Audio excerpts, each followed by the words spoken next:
ஒரு ஆண் கடவுள் எந்த ட்ரெஸ்ஸுமே போடாம உடம்புல ஒட்டு துணி கூட இல்லாம நிர்வாணமா காட்சி தர ஒரு ஆண் கடவுள் ஒருத்தர் மட்டும்தான். யாருன்னா கால பைரவர். இது மட்டும் இல்லாம இவருக்கு ஏன் நாய் வாகனமா இருக்குன்னு உங்களுக்கு தெரியுமா? எஸ், இந்த ஸ்டோரி நான் உங்களுக்கு சொல்றேன், நீங்க தெரிஞ்சுக்கோங்க. முதல்ல இந்த கால பைரவர் வந்து எப்படி உருவாகிறாருன்னா, ஒரு தடவை சிவனுக்கும் பிரம்மாக்கும் ஒரு சண்டை வந்து, அது என்ன சண்டை? பிரம்மாவுக்கு வந்து 5 முகம் இருக்கும். இந்த முகம் வந்து சிவனுக்கு இருக்கிறதுனால சிவனோட நான் தான் பெரிய ஆளே, சிவனுக்கு ஈக்குவலான ஆளா அப்படின்னு சொல்லிட்டு பல தடவை வந்து சிவன்கிட்டயே சண்டை போட்டிருக்காரு. பல தடவை வந்து எல்லாத்துக்கிட்டையுமே சொல்லி கேள்வி பண்ணியிருக்காரு. ஒரு தடவை பார்வதி கிட்டையும் இந்த சம்பவத்தில் ஈடுபடுறாரு. ஸோ அந்த சம்பவத்தில் ஈடுபடுறோன்னே பார்வதி ஒரு மாதிரி சோகமாகி கோபமாகி சிவன்கிட்ட போய் முறையிடுறாங்க. ஸோ அவருக்கும் 5 தலை இருக்குது, உங்களுக்கு 5 தலை இருக்குது, அவர் தான் பெரியவர்னு சொல்லிட்டு எல்லாத்தையுமே சொல்லியிருக்காரு, என்கிட்டையும் வம்பு இழுத்துட்டு இருக்காரு அப்படின்னு சொல்லிட்டு முறையிடுறாங்க.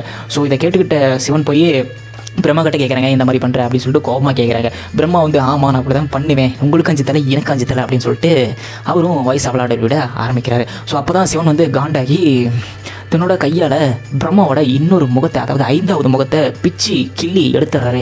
அப்போ பார்த்தீங்கன்னா அவர் கால பைரவராக இருக்கார். கையில் வந்து பிரம்மாவோட தலையும், இன்னொரு கையில் வந்து பாச கயிறும், இன்னொரு கையில் வந்து வேலாயுதத்தோட பார்க்க ரொம்ப குடிங்கரமாக காட்சி தராரு. அதுக்கப்புறம் இவருக்கு நாய் வாகனமாக இருக்குது பார்த்தீங்களா, அதுக்கு பின்னாடி இருக்கிற வரலாறு. அது நாய் பார்த்தீங்கன்னா ரொம்பவே நன்றி உள்ளதாக இருக்கும், தன்னோட ஓனருக்கு மட்டுமே ரொம்ப நன்றி உள்ளதாக இருக்கும், மற்றவங்களை யார் கூடயுமே சேராது, விசுவாசமாக இருக்கும். அது இல்லாமல் இந்த நாய் கண்ணுக்கு மட்டும்தான் இந்த பேய்கள் பிசாசு இதெல்லாம் ஆவிங்க எல்லாமே தெரியும், மற்ற விலங்குகளுக்கு எதுவுமே தெரியாது. இந்த நாய்க்கு மட்டும்தான் இந்த பேய்களை பார்க்குற சக்தி இருக்குது. அதனால தான் இந்த கால பைரவு வாகனமாக இருக்குது. ஏன்னா கால பைரவரை வந்து கும்பிட்றவங்க பில்லி சூனியம் அதெல்லாம் வச்சுருக்காங்க பார்த்தீங்களா, அவங்களாம் இந்த கால பைரவரை கும்பிடுவாங்க. ஸோ அதுக்காகவும் நாய் வாகனமாக இருக்குது.